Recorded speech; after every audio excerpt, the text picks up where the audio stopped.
Welcome to the Accidental Experts podcast. I'm your host, Bryce Hamilton. I'm a licensed clinical social worker and a child and family therapist. I have been in practice for over 15 years, and I'm also a mom of 4. So I know the challenges both professionally and personally. I'm so glad that you're here today to grow your parenting toolbox. Please come as you are and be ready to learn. My goal is to make you the accidental expert so that you can raise healthy humans. Hi, everyone. Welcome back. I'm so glad you're with us today. So we're going to be talking to Leslie Weirich. She is going to be talking to us about her son, Austin's suicide, which is a heavy topic, but she has taken this experience and is going to educate us about what we need to know about helping to prevent suicide, to create opportunities for kids to want to stay alive. This is a topic you do not want to miss. Leslie says that she did not choose this work, but it chose her. On September 10th of 2016, which also happens to be World Suicide Prevention Awareness Day, her doorbell rang at 2:30 in the morning and her life was forever changed. She now does presentations all over the nation, and they have been given to thousands of soldiers over the past 4 years. She shares the details of the night of her son's death and goes into why she believed it happened. She says that impulsivity, along with unhealthy relationships, is a huge catalyst for losing young lives. She's going to talk to us about all of what she's learned and how to protect our kids the best that we can. You will not be sorry for listening to this episode. With that, let's welcome Leslie. I'm really honored to be here today and to just share a little bit of our story and the work that I've done over the past 8 or 9 years, Yes. Will you start with telling us your story? Sure. So, I think a lot of people know about me because I do a lot of work on LinkedIn and they know our story, but our only son died by suicide 9 years ago, September 10th. Actually, by sheer coincidence, Bryce, it happened to be World Suicide Prevention Awareness Day. Wow. So, yeah. So, our son was what the world would call a high achiever, an overachiever. If there was an award or an accolade, I always say he crushed it. He was the president of his freshman through senior class at his high school. He ran track and played football all 4 years he was there. He was voted scholar athlete and won or both of those sports. Wow. Graduated, took weighted honors his senior year, graduating above a perfect 4.0. And so he received about $26,000 in renewable academic scholarships. He was accepted to multiple colleges. He looked at a lot of different schools around the nation. And oddly enough, but not as we look back on his life, he chose one of the last 2 remaining all-male colleges left in our country. So he attended a college called Wabash College. It's about 45 minutes west of Indianapolis. Small school, very, very academically rigorous. And he wanted to play football. He loved the game of football. And so he went in there his freshman year as a defensive end playing for Wabash. And, things started to change with him his freshman year because he got 3 back-to-back football injuries in 8 weeks. None of them were like major injuries really, but he shredded the tendons on his left ring finger. So his finger was splinted.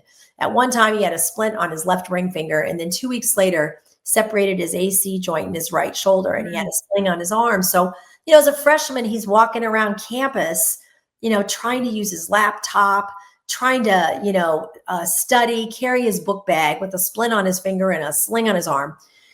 So then he gets the sling off of his arm, and 2 weeks later, he dislocates an elbow. And Austin was a big kid. He was 6'4", 240 pounds. So because of his size, they had to take him by ambulance off the field to put him under anesthesia to put the elbow back in. And that was really a game-changing injury. They took him out of the game for the rest of the season. And, he never really fully recovered from that. His sophomore year, he could never really get back into playing the way that he could because of those injuries. And we didn't realize at the time, what an impact that had on his mental health. We just thought, he's going to bounce back. He had injuries in high school. He's going to recover. He'll be fine. And then the beginning of his sophomore year, it was the middle of his sophomore year, about in March of his sophomore year. he met a young woman. And I always say, I don't spend a lot of time talking about her or the relationship because it's never just about one thing.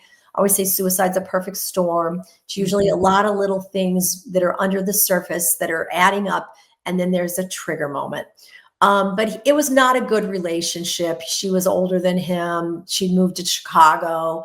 You know, we explained to him, Austin, she's probably not going to wait for a college boy 2 years, you know.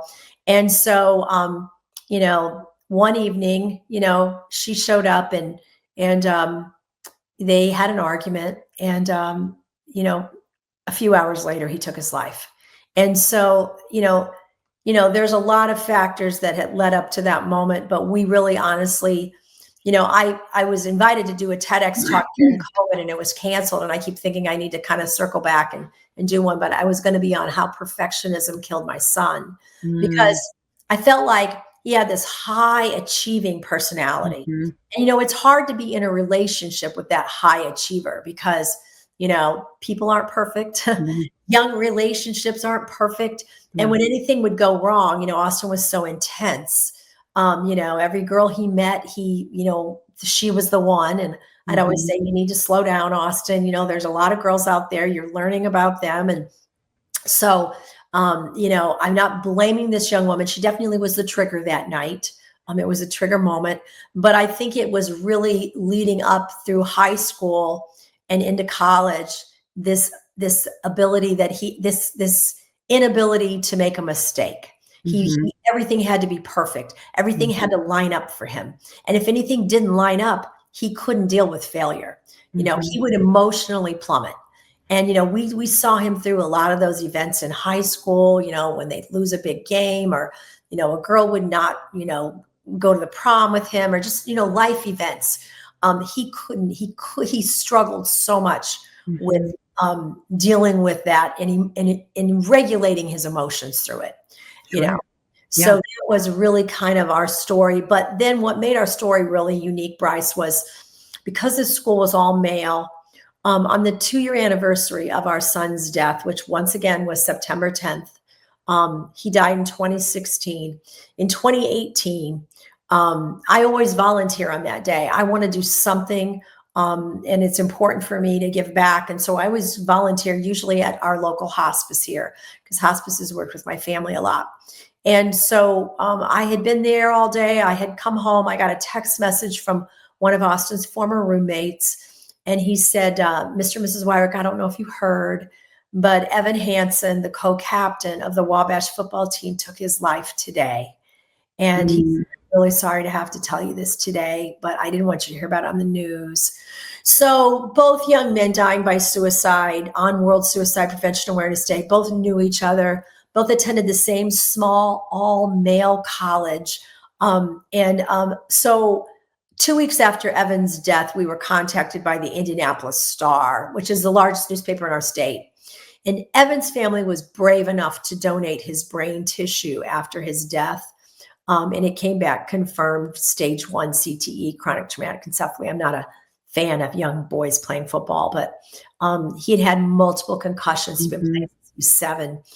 And they shared their story. And then the sports writer wanted to know if we would share our story of Austin's suicide. So we did, and it came out on a Wednesday. The following Wednesday, it was in the Indianapolis Star. And by Saturday, we had made national news as a human interest sports story. So that's when I started getting phone calls. I was working full time. You know, will you come share your story? Will you come and speak? And then in January of 2019, I got a call that fall in 2018 after Evan's death, and from the largest nonprofit in our state. And they wanted to know if I would be their keynote speaker at their fundraiser that year. And, you know, I just honestly said to them, Bryce, you know, I'm not a speaker. You know, I'm just a mom who's lost my son. And they said, you know, we read the story in the Indianapolis Star, but we want to know if you'll come and tell it that evening. So, you know, my husband said to me, you know, Leslie, you've been trying to get out to more young people and share our story. He said, I think this is your opportunity. So I went that evening, and there were 750 people there. And they gave me the stage for the last 24 minutes of the evening. I shared our story. And that night they broke a 5-year fundraising record, and they raised $249,000 that evening to put licensed clinical therapists into schools. Mhm. So I knew, I'm a woman of faith. And I said, God, you've got my story, you've got my attention, but I don't know where I'm going with this. I don't know what I'm going to do with this. You're going to have to open doors for me because I have no idea. And so then I just started getting more and more phone calls, just one after another after another. And then the following year, as we all know, was 2020, and COVID shut the world down.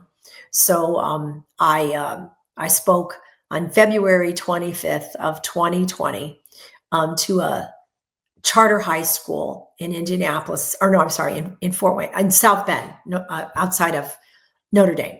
And I had somehow or other that morning, I had decided I was going to ask the students if they could raise their hand if they had lost or known anyone who had died by suicide. And in the first class, there were about 30 hands that went up. And it really hit me. I always say that was my aha moment, that I needed to do this more. And so, I came home and I said to my husband, I was, at that time, I'm 66, I was 61. So not a young woman. If not now, when? And we decided I was going to resign and I was going to try to speak full time. So as 3 weeks later, COVID shuts the world down. Yeah. So I thought, oh my gosh. And so at that point, I joined the community mental health center where I lived. They serve about 30,000 people a year. And we raised money and put programs in schools.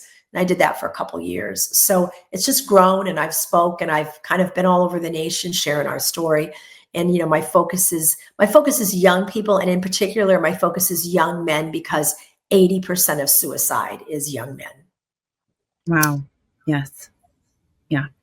I mean, and we need to do something, right? So parents here today are wanting to know, what do we not know, right? Because I think when we were young, did suicides happen? Yeah, but it was occasionally, too rare to occasionally, I feel like, or maybe we just didn't know that that's what was happening. But it seems like, I think statistically, we know that suicide is up, significantly from years past. And so parents want to know, what are we missing? What are the red flags that people don't see? So I'm so glad you're here today. Thank you for sharing your story. And I know that people are always curious, how did you get here, right? What makes you an expert? And there is people who have become experts through experience and people who are trained, right? And so I'm thankful that you're taking this loss of Austin and turning it into something that can save other people's lives.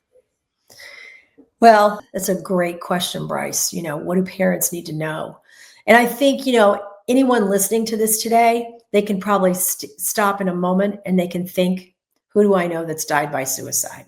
Yeah. Who do I know? Because we all, it's like 6 degrees of separation. We all know someone now. It's become so prevalent. Yeah. And, are there patterns? Are there trends that we can avoid? Are there things we can change? There's always the questions I get asked. And, and I answer them twofold. People will always ask me, did you see any signs with Austin? And my husband and I answer this differently than my husband, but I say, we saw no signs. And we saw lots of signs. Mm-hmm. Because when I look back on my son's life, everybody would tell you, in the small town where we raised our children, which was Goshen, Indiana, to this day, 9 years later, people are shocked that Austin Weirich took his life. The last day of my son's life was a perfect day. I've written about it on LinkedIn. My son FaceTimed me for 45 minutes the day that he died. Told me all about his new classes that semester, how great everything was. Mm-hmm. He wasn't going to play football anymore. We were relieved about that. He was going to focus on graduate school and getting ready for grad school. He was either going to get his MBA or go to law school. We talked about lots of things. He was on top of the world. He was on top of the world that day. And at 4:00 that afternoon, he went to the gym and he worked out and he lifted weights. That's not something you're thinking about doing if you're going to take your life that night. Yeah. At 6:00 that night, he calls his dad. His dad was very relieved. His dad was out mowing the yard and he turned the lawnmower off and he took the call. And he's so grateful he took that call. This is the last time he'd ever hear Austin's voice. They talked about the weekend games. They talked about all the sports.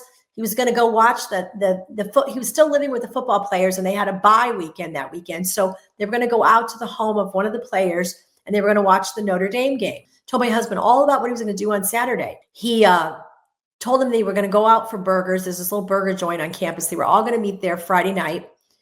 And we know that he did these things because we tracked his credit card. We tracked that day. We know he did everything he said he was going to do. That perfect day continued. And then about 3 hours after he was there, this young woman showed up, and they went back to his townhouse. And we know there was an argument. And he died by suicide a few hours later. So if I tracked my son's day, it looked perfect up until the end. Now, were there stressors in his life? Was there anxiety? Was there, things going on that we didn't know about? There was. Yeah.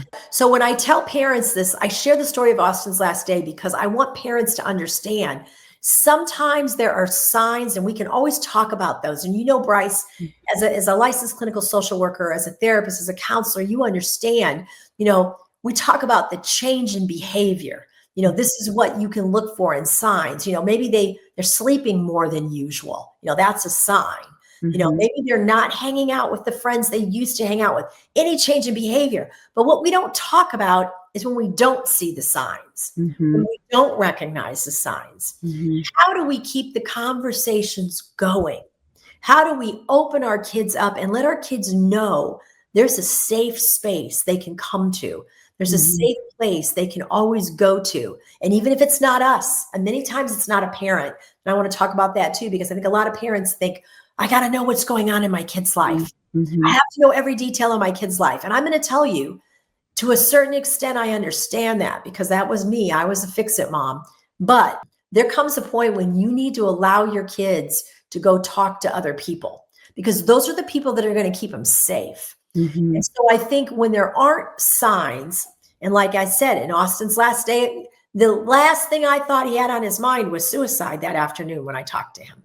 Yeah. It's all about the prefrontal cortex, I believe, with young people, because when we talk about their brains, and I think it's really important to teach them about their brains when they're little, so they understand as they grow up, this is why things feel big to you. This is why emotions overwhelm you. We can talk about emotional regulation, but this is why things feel big to you.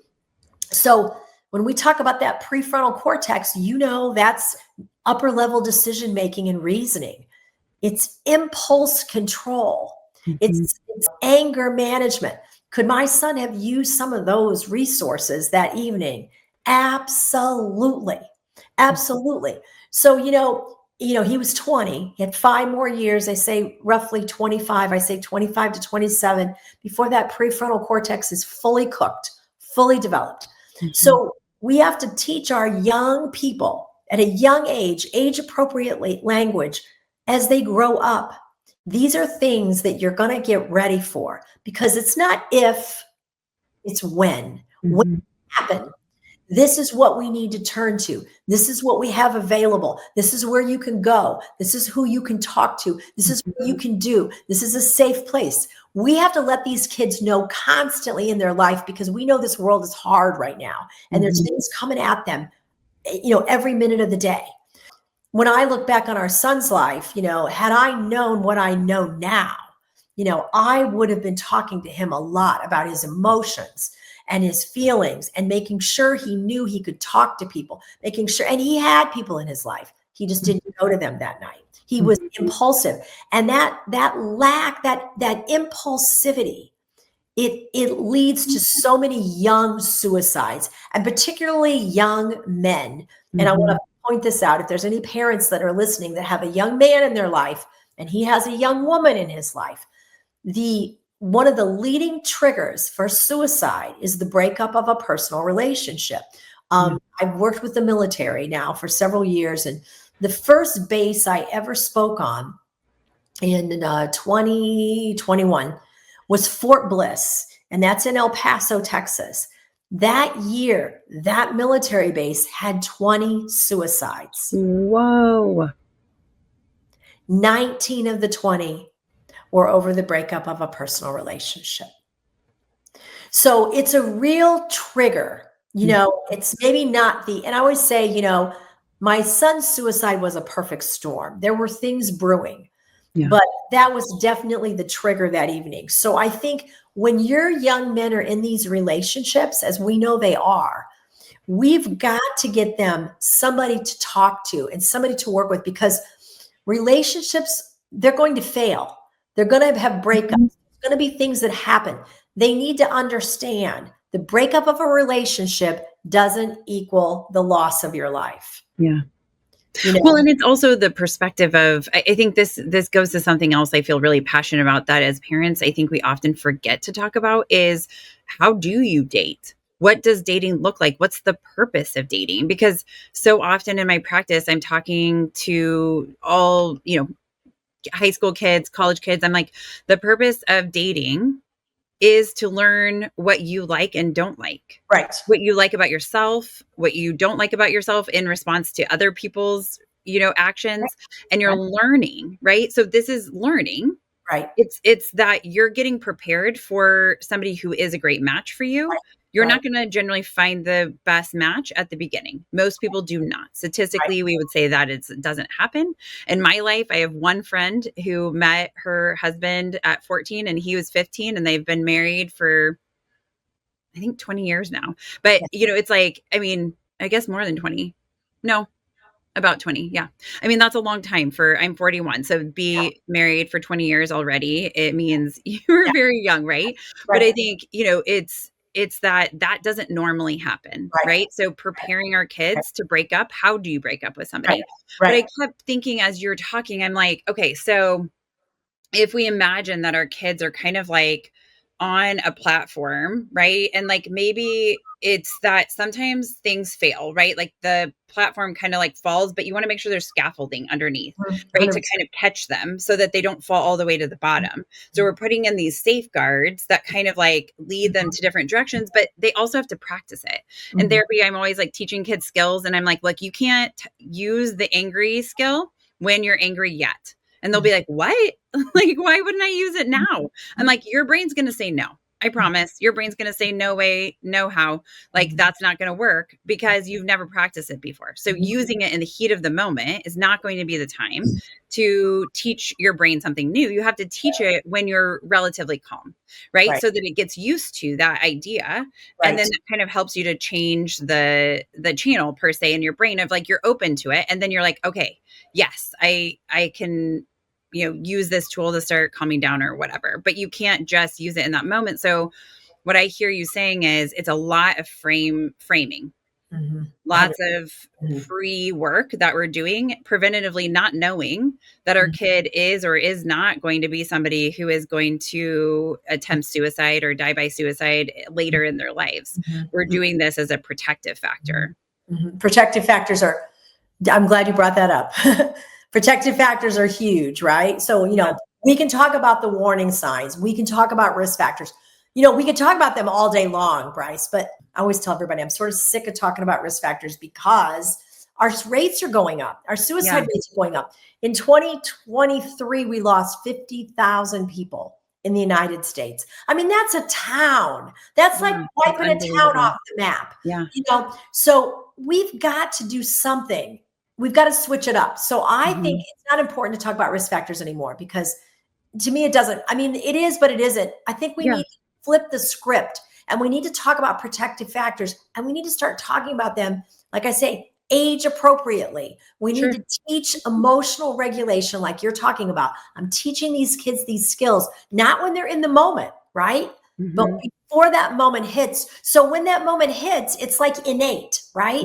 It's in them and it comes out of them. And I think that's really important. And one of the things I've heard from different places where I have taught this is just my own little creation, but I do a 3-3 challenge, especially on all the military bases, especially when I talk to large groups that have young men in them. I do this 3-3 challenge. I call it protective factors. So my 3-3 challenge is 3 people, 3 places.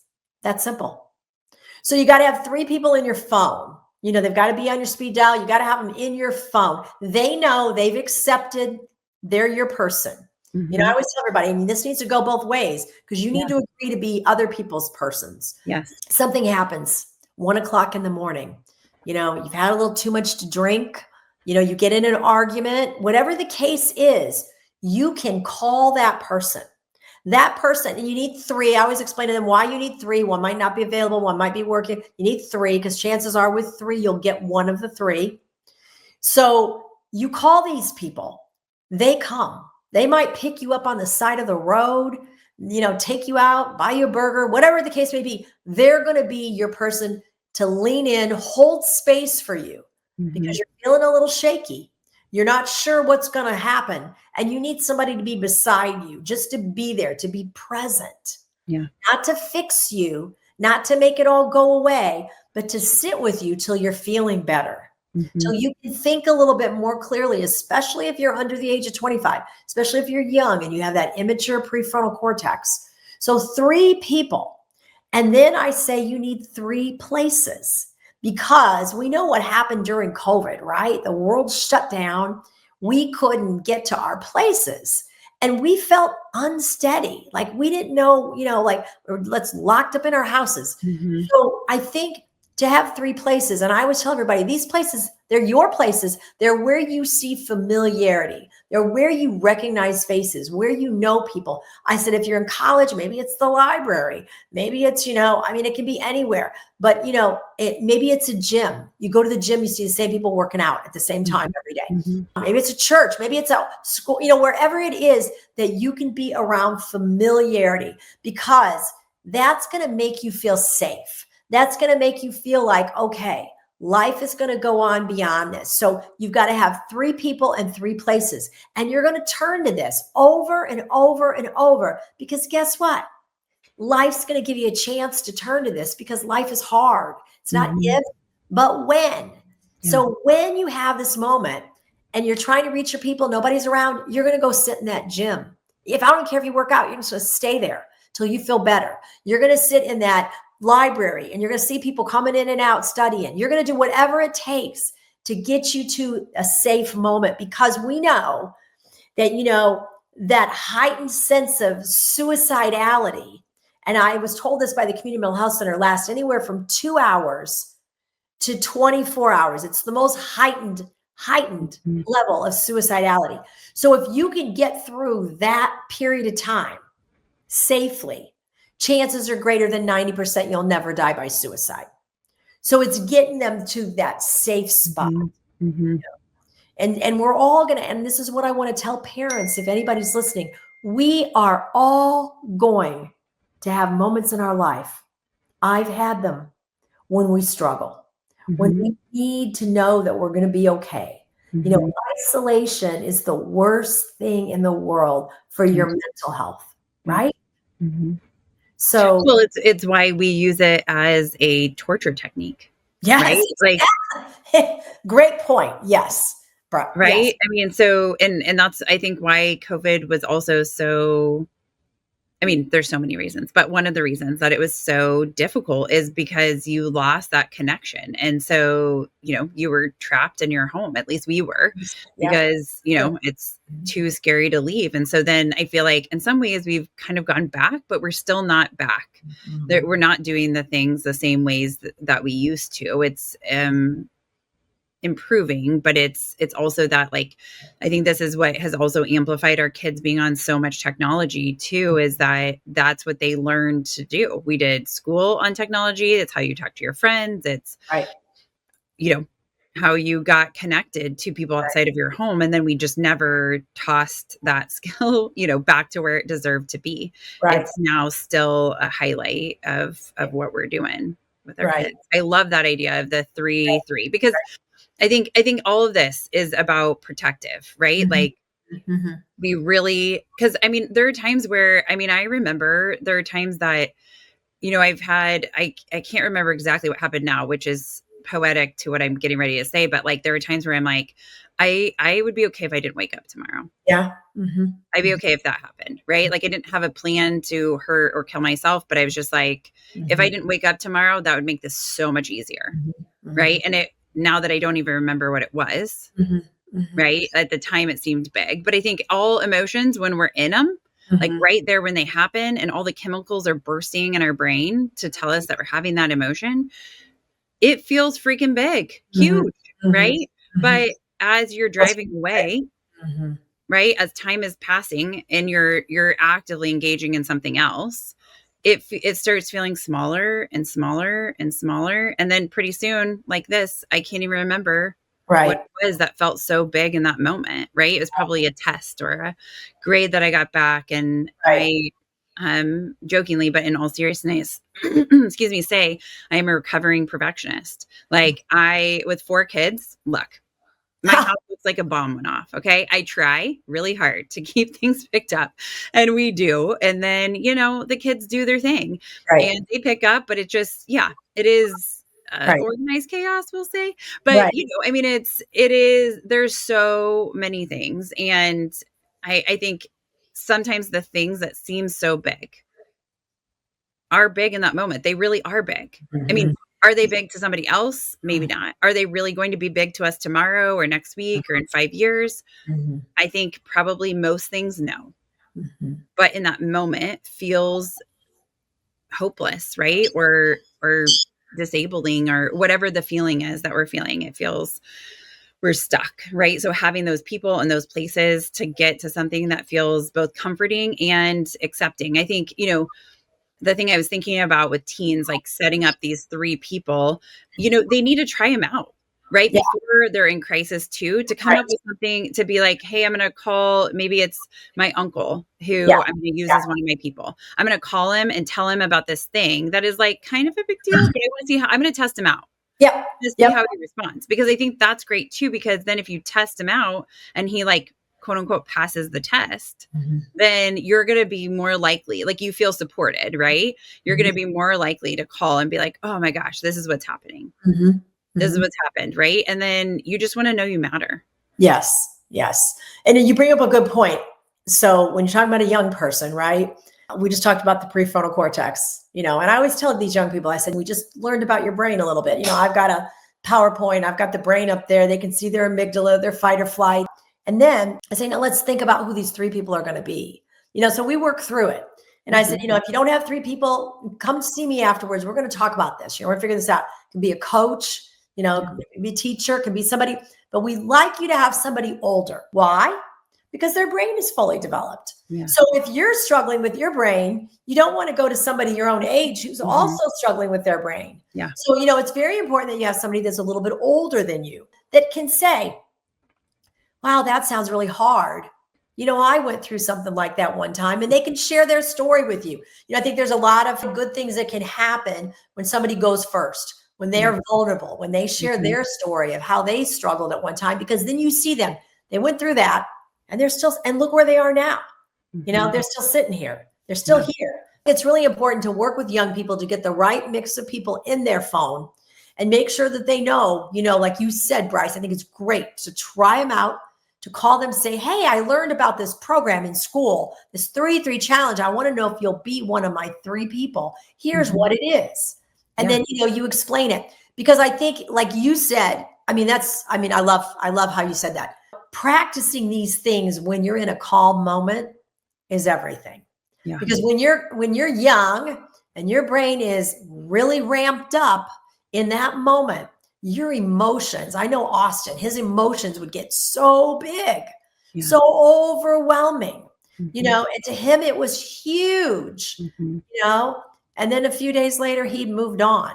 So when you can practice these things, when you're in a calm moment, I think it's going to become easy for you to do when you're in that moment where your emotions are dysregulated, Yeah, right? and it won't feel embarrassing because you've already made this connection. I mean, it's obviously not a stranger, Right. right? So it's somebody you're connected to, but it's like you've practiced it. You like, and I think to know that everybody, I mean, I've been a therapist for like 17 years, like a long time. I've had these feelings, right? It Yeah. is so normal to have them, but we want everybody to make it through. It's just that we can't see what the other side of this is going to look like. And Mhm. so we can't imagine it. And so then it feels like that's the end, Right. but it Right. doesn't need to be the end. Right. It doesn't need to be the end. And I think it's really important just to let people know that it's okay that you're feeling this way. Yeah. When you sit with someone, and I guess this is a little bit for parents, if your child is really struggling, you need to have a mental health conversation with them. You need to be having mental health conversations with them all the time, every day, about everything. How are you really doing today? Putting that word really in there. How are you really doing today? Mm-hmm. It's okay to let kids know that they're going to have some days that are really great. Yeah. They're going to have some days that are not really great. And when they have those days that are not really great, it doesn't mean they're crazy. It doesn't mean, whatever. It just means their brain is growing and developing and they're learning how to cope with this stuff. Mm-hmm. So when you feel this way, you need to have a go-to. You've got to have a person. You've got to have a place. And those are these tangible things. I say they're tangible, Bryce, because we all can go there and we all can make that call. But we've got to teach people how to reach out, and I think it's very, very important that we check on our people, not just our kids, our coworkers, our neighbors, our friends.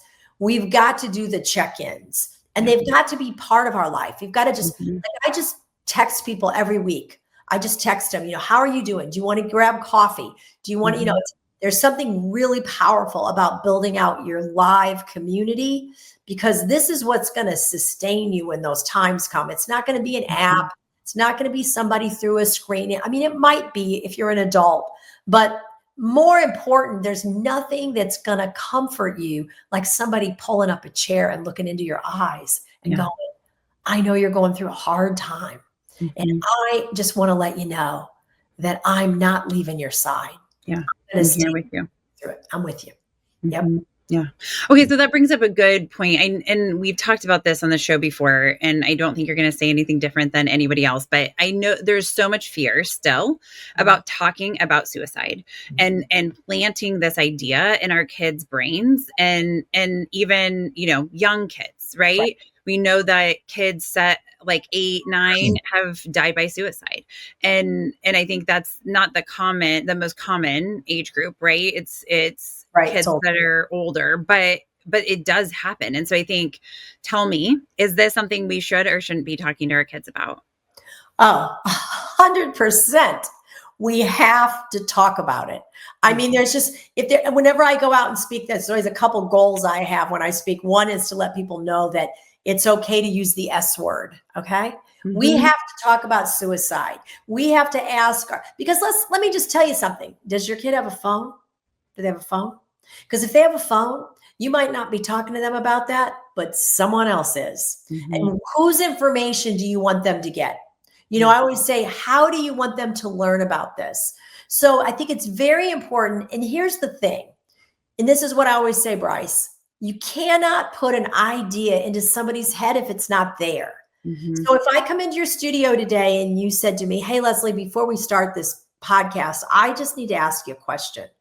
Have you thought about suicide lately? Have you thought about taking your life?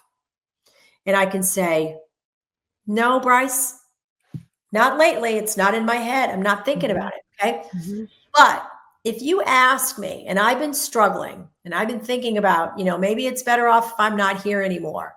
If you notice enough to bring up the question and say, have you thought of taking your life? Have you thought of suicide? First thing I'm going to feel is relief, because you noticed my pain. You noticed that I was struggling, and I don't have to hide it. I don't have to keep it under wraps anymore. And I can feel free to share. Now, here's the thing. As a parent, if you ask that question, you need to be prepared for the answer. I hate to say this, to be yes. Okay. Because our kids are really struggling today with a lot of things. But what happens when they say yes makes all the difference in the world. You cannot be shocked. You cannot look at them and be like, oh, don't say that. We don't want you to feel that way. That's not helpful. Okay. You have to pull up a chair. You've got to hold space for them and let them talk. You want to ask open-ended questions. You want to say, gee, that sounds really hard. Can you tell me a little bit more about maybe how long you've been feeling that way and how you feel? Open-ended questions are questions that they're going to have time to talk through, to process, because it's the most life-saving thing you're ever going to do for anybody. We can't ever fix people, but what we can do is we can hold that space, allow them to talk it out loud, allow them to process it. Then you can also assess how much help do they need right now in this moment. Do we need to start calling and looking for a therapist right away? What do we need to do? And there's a program that I absolutely love. It's $29.95. I mean, you spend that much at, for burgers or something when you go out, it's $29.95 and it's 1 hour online. And I think every parent should take it. It's QPR, question, persuade, and refer. It's the basics, but it just teaches you how to ask the questions, how to open up the conversation so it's not so awkward, what kind of questions to ask them, how to assess where they are on this scale of suicidality. Like, are they really serious? Do they have a plan? Have they thought about how they would do it? You have to know how to ask the questions. Then you have to know how you're going to refer them. So this is 1 hour. You can take it online. You can just Google question, persuade, and refer online course. It's called the Gatekeeper course, 1 hour. And I always encourage parents, if you're in a book group or a book club, if you're in anything where you get together with a group of parents, pull aside a night and you can actually get a trainer to come in and they'll do a 3 hour. I like the 3 hour better because you can role play with each other. So you feel more comfortable doing the conversation with your own child or somebody else, somebody at work or whatever. But hire a trainer, bring them in, have them do a little club one night, 3 hours, have them train you all. I think it's just such a great conversation that we all need to be having, but we don't know how to start it. We don't know how to open it up. We don't know when to have it, where to have it, how to have it. So QPR just breaks that down for you and it teaches you how. Love that. Because I think as parents, there's so much that we need to know these days. There's so and we just don't always have the information, right? We are becoming experts in our own kids, but we aren't experts, in parenting yet. And I feel like by the time we get it all figured out, our kids are raised, right? That's kind of how it goes. Right. But I think it's good to have systems in place, programs in place that can help. Are there other things that you feel like systemically can change to more broadly impact people? So we're talking about in our homes, we can have these conversations with our kids, a little bit bigger. We can, be the one of the three people in people's lives. We can check on our friends and family. What else can we do as a bigger system? I'm a huge proponent of working in the schools because where are you going to reach the kids? You're going to reach them in the schools, right? Yep. And, I know a lot of states, it's state by state. This kind of drives me crazy about our country, but it's state by state in what the requirements are. I know in our state, I live in Indiana, teachers have to be QPR trained. So, it's mandated they get the QPR training every year, which is great. But, I think teachers need a little bit more above and beyond because they're the eyes and the ears. They see these kids every day. They see them in, the good, the bad, and the ugly. I love a program called Sources of Strength. It's based out of Colorado. It's not perfect, but it teaches protective factors. So it's an evidence-based suicide prevention program that doesn't even mention the word suicide hardly ever. Because it teaches kids wellness. It teaches them how to take care of themselves. Because when you teach kids how to do this at a young age and they grow up knowing what these things are, then it's just part of who they are. And not only can they protect their own life, they can be watching out for their friends. So, it uses 8 protective factors. You've got, and all kids don't have all 8 factors. Some kids might have 2 factors. Some kids might have 4. Some might have 6, but you can build them out. And if you've got a friend that has one that you don't have, they can teach you how to get their factor. It's like family support, mentors, healthy activities, spirituality, there's all these factors. So I love Sources of Strength. I know there's other programs. There's the Hope Squad. There's good programs around the nation, but I love Sources of Strength. I think it's a great program to bring into schools. I worked in the middle and the high schools with it. And I can tell you it's based on peer support. So, we look for these people to be peer leaders, and we nominate them. They have to take a letter home to their parents saying, you've been nominated to be a peer leader. And some of these kids, it's really interesting, Bryce, because I've had some, little pushback from some teachers in some of these schools that say, oh, no, Leslie, like, do not want him. Like, he is a behavioral problem in my classroom. And I said to him, yeah, but let me just say this. This is not about being popular. This is about what kind of influence he has in his group. And we want influencers. So I said, if you want, I don't want the entire band, but I'll take one kid from the band. Sure.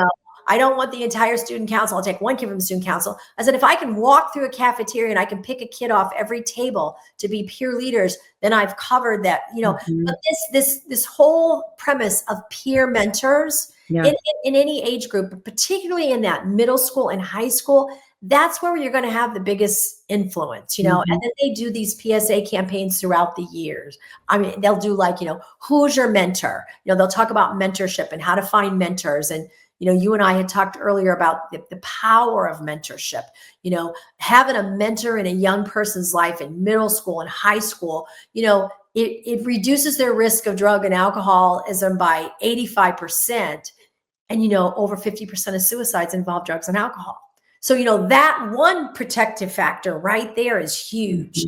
So, it's like, so you overlap these factors, you teach them to these kids go out, they influence the whole student body, and you are lowering suicide rates in these schools, Yeah. So well, it makes so much sense. I love that because like something I talk about that this is random, but also similar is like, I tell kids like you need 3 groups of friends, right? Like in different places. So like maybe it's maybe it's somebody in the band, you're in the band, and then also you do theater, but then also you have your soccer team.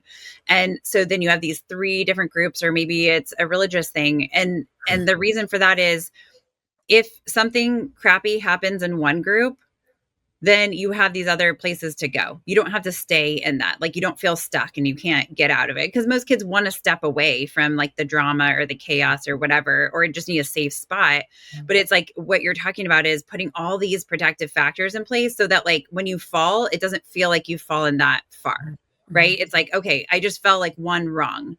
So I can still get back up, right? Or I fell 2 rungs because this group caught me or this protective factor caught me. And so then it's easier where they don't feel like this relationship, like I just lost that and that's everything, right? And so now I'm to the ground, or, I fought with my parents, or I got a D on my test, or whatever it is that are the things that are happening. When you have these different systems in place, it keeps the kids, well, and all of us really, from falling down too far away from where we are to feel like we can still get back up. There's still more to life than just this thing that is like in my, vision right here. Yeah, I love that 3 groups of friends. That's another great. I'm thinking about that now in my 3-3 challenge. Yeah. That's a really good one because, you do need support to come in from, we all need to build out our communities. Adults understand that better than young people do. But when young people have really strong community around them, I always said, Austin had the brotherhood of Wabash. They always talk about the Wabash brotherhood. And I think it's so important. If he would have reached out to one Wabash brother that night, he'd still be here. He would still be here. I believe it with all my heart. I spoke at a big leadership conference, and these were older adult men. Wasn't speaking to young people. They were the Alumni Association in Indianapolis for Wabash College. So they had been out of college 20 years or more. They were in their 40s, 50s, 60s. The man of the year was an orthopedic surgeon that morning. I gave a talk there and I really talked about the power of their brotherhood and how it's taken them through their life.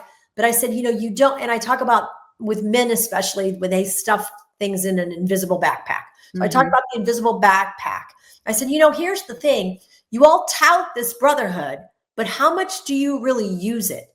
Because this is what is important in life is your community. So I gave him a challenge. I did a throwdown challenge that morning. I said, before you leave here today, I want you to take one thing out of your invisible backpack, whatever it is. I don't care what it is. And I want you to find a Wabash brother here that's here this morning. I want you to get with him. I want you to share what's in there. And then I want him to turn and share something in his invisible backpack. I want you to connect in this way because you want to tell me about your brotherhood, but I want to see it in action. They all kind of gather and, the crowd's clearing out. There were 2 men in the back. And they kind of waited till everybody cleared out and they came up to me and they said, well, we took you up on your challenge. And I said, well, that's good. And these guys were friends, Bryce. They had been in each other's lives in college. Probably they were in their 40s, 20 years earlier or so. They'd gone through life together. They stayed in touch. The one said to the other one, I never told this to anyone while I was at Wabash, but my dad died by suicide when I was 7 years old. The other one looked at him and said, I wish I would have known that, because then I could have shared with you that my dad took his life when I was 10 years old. Oh my gosh. And I said, yeah. I tell you, I say that story, I tell that story over and over because the power of connecting. Mm-hmm. And if they would have done that 20 years earlier, but never too late. Yeah. So I know that friendship took another layer on that morning. Yeah.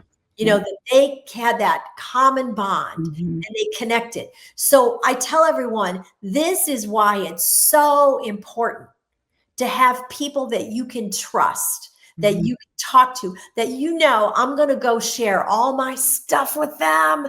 They're not going to fix me, but they're going to stick with me. They're mm-hmm. going to be with me. They're going to stay with me. And so I just think, to build out our community as we grow in generations, as you raise your kids, as your kids grow up and go off, you have to stay connected to people. Mm-hmm. And it's just a huge thing, and so. Yeah, I love that. I mean, yes, I think we're often just superficially connected, right? We're not sharing the intimate pieces of ourselves because we have lots of reasons why we won't, it's too much, or they can't handle it, or I'm too embarrassed, and the truth is nobody's perfect. Yeah. I've yet to meet a perfect person. Right. So we all have things that we have been through, experienced, witnessed, done that we're not proud of, or hard, or challenging. And there are people out there who are capable of hearing what that is. They don't have to fix it, which I think gives everybody that space to just hear, right? Listen. And what does it do too when you share your story? It gives them permission to share their story. Yes. And this is what happens when I go on military bases, because when I speak, they'll usually bring in about 300 to 400 soldiers at a time. I usually do 5 to 6 talks in a week. And they'll bring them in. And then I have several hours afterwards that I stay there in that theater where mm-hmm. I speak. And I because I've learned, as soon as I finish speaking, the power's not really in what I say. It is in what I say, but it's really when I shut up mm-hmm. and talking. Mm-hmm. They feel permission to come and tell me their stories. Mm-hmm. And I mean, they share them. They talk about when they were abused when they were children. They talk about so many things. And I always ask for mental health support in my talks because I'm one person, but they have something called MFLACs, which are military family life counselors, which are generally master's degree social workers who have special training with the military, the yeah. Army. Yeah. I particularly work with the Army. So they are all lined up in the back. And then I have the chaplaincy in the back. And I have a slide that I always put up, and it's about the 8 warning signs of a toxic relationship, how to tell if you're in one, how to identify, how to get out of one, all the things. And I noticed the first few times I used that slide, they'd start to kind of wiggle in their seats. They'd all kind of get up and go to the bathroom. They'd leave because it hit too close to home. Mm-hmm. They did, I'd already shared the story of Austin and his perfect life. And I said, my perfect son missed 8 out of 8 of these warning signs, and so I don't want you to miss them. And so anyway, so then I started saying, okay, I'm going to put a slide up here. And I'm going to tell you this right up. It's front. You're probably going to have to go to the bathroom. You're probably going to have to get up and leave. And I said, but I'm going to share with you. You're welcome to do that. But your chaplain's going to follow you into the bathroom. They're going to make sure you're all right. Or you can sit here, be uncomfortable, and maybe learn something that maybe will save your life. Mm-hmm. So, so we go through it all. And I think, in the telling of my story, because I really go into a deep dive that evening, I talk about being asked to identify Austin's body. I talk about donating his organs. I talk about all the details. So they see my whole night and what suicide really looks like to a family. It's important for them to understand this. And so when I share all of that whole story, and I come through it, And I talk about their brain. I teach them about their prefrontal cortex because a lot of these young men are 18, 19, 20. They're young. Mm-hmm. Then, we go through, okay, how can we prevent this from happening? And then at the end, I end with my 3-3 challenge. This is what we're going to do. When I tell all that, then when I finish, they feel so safe with me. Mm-hmm. They feel like there's a person that gets what it's like to go through the ugly stuff in life. Yeah. And so they come and they share. And I think there's a lot of power in telling, and if you're brave enough, vulnerable enough, as Brene Brown would say, be vulnerable and go first. Go first and share your story. Tell your story, because that's going to give somebody else permission to tell their story. And that's where the healing can take place. Yep. Absolutely. Really. Yeah. Absolutely. Okay. As we're concluding, Leslie, what do you want parents to kind of take away from this conversation? We've covered so much ground and so much good information. What do you really want them to leave this conversation thinking about? Well, I don't want you to live in fear, but I do want you to live in awareness. I do want you to know that, that your child has things going on in their life that you're probably not aware of, especially if they're in college and they're away from you. Austin was 3 hours away from us. So you need to be having conversations with them on an ongoing basis and making sure they have other people to speak into their life, other adults, positive role models to speak into their life, because it's the most life-saving thing. Having multiple mentors in a young person's life is the most life-saving thing. But here's what I want to say. Suicide prevention is everyone's business. We all can take a part in it. Not everybody's going to go out and speak like I do, but we all can take a part in it, whether you're at work or, you're in your neighborhood or whatever. We all have to look up from our phones. We are so distracted right now by our stupid phones and our technology. And if I can leave you with one story here, Bryce, I had gone to get my car serviced. My dealership is only like 10 minutes from my house. It's really close. And I was running early. And so I had some time, and I looked down and I realized I didn't have my phone with me. And I thought, I'm going to turn around and go back and get it. And then something in my brain said, no, you're going to practice what you preach, Leslie. You're going to go on without your phone. You're going to say good morning to people. You're going to look them in the eye. You're going to start conversations. So the first thing I notice, I go back into the dealership and there's these orange construction cones and they're remodeling. Everything's torn up. Everybody in there is just in a bad mood that morning. It's only 8 o'clock in the morning and people are throwing their keys at the service desk. So I go back and I wait in the lounge about 20 minutes, 30 minutes. It wasn't very long. I was just getting my oil changed, my tires rotated. The service manager comes to get me. And I know him. I've seen him in there. His name's Neil. So I just tapped him on the arm and I said, hey, Neil, buddy. I said, before, you let all these people in here today get you in a bad mood, I said, give him my number and tell him to call me. I'll tell him what a bad day really looks like. And he kind of looks at me funny. And I said, Neil, we lost our son 8 years ago to suicide. So I don't sweat this small stuff like a little construction. It's no big deal. And Neil, he looks down at me, he's a tall guy, and he goes, me too, Leslie. I'm in your club. We stood there for about 10 minutes and Neil told me all about his dad, and his dad had taken his life. And he told me he had come home from the Vietnam War with a lot of PTSD, never talked to anybody about it, stuffed it in his invisible backpack, never dealt with it, finally took his life. So I got ready to get back in my car and Neil says, can I give you a hug? I said, you sure can, buddy. I gave him a hug and I drove home. A few hours later, I get this message on my phone. I didn't recognize the number. And the woman said, you don't know me, but I'm Neil's aunt. And I want to thank you for whatever it was that you said to him today, because he never, ever talks to anyone about his dad. But for some reason, you made him feel like he could. And I just am so grateful to you for that. Well, why did that happen? I didn't have my stupid phone with me. Yeah. I was looking up, Bryce. I was starting conversations. I engaged Neil. I connected with him. These conversations, I want to tell people, are waiting to be happened all around you every day. But you've got to notice. You've got to be looking around and you've got to start conversations. So leave your phone in the car when you're running errands. Put it down. There's nothing that's so valuable that you need it. When you're in the grocery store, write it down on paper. I think the grocery is a great place to start conversations. Just be noticing people. So I would tell any adult or parent to be looking around, disconnect as much as possible from your phone so you can be engaged. We all have the ability, I want to say this, to die by suicide if our brains get overwhelmed in a single moment. Yep. So we have to be looking for those moments to engage people to keep that from happening. And that would be my message to people.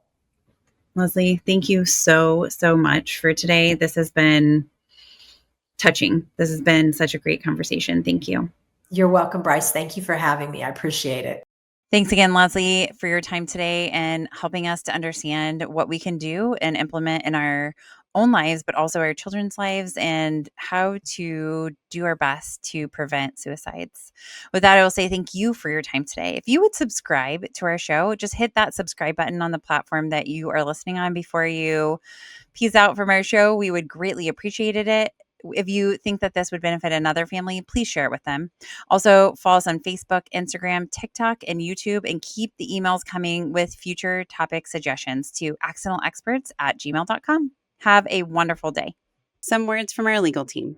The information presented in this podcast is not intended or implied to be a substitute for appropriate professional advice, diagnosis, or treatment. All content, including text, graphics, images, and information contained on or available through this podcast, is for general information purposes only. This podcast makes no representations and assumes no responsibility for the accuracy or information on or available through this podcast, and such information is subject to change without notice. You are encouraged to confirm any information obtained through this program with other sources and review all information regarding any condition or treatment with the appropriate professionals. What we're saying is, yes, I am a real therapist, but I'm not your therapist.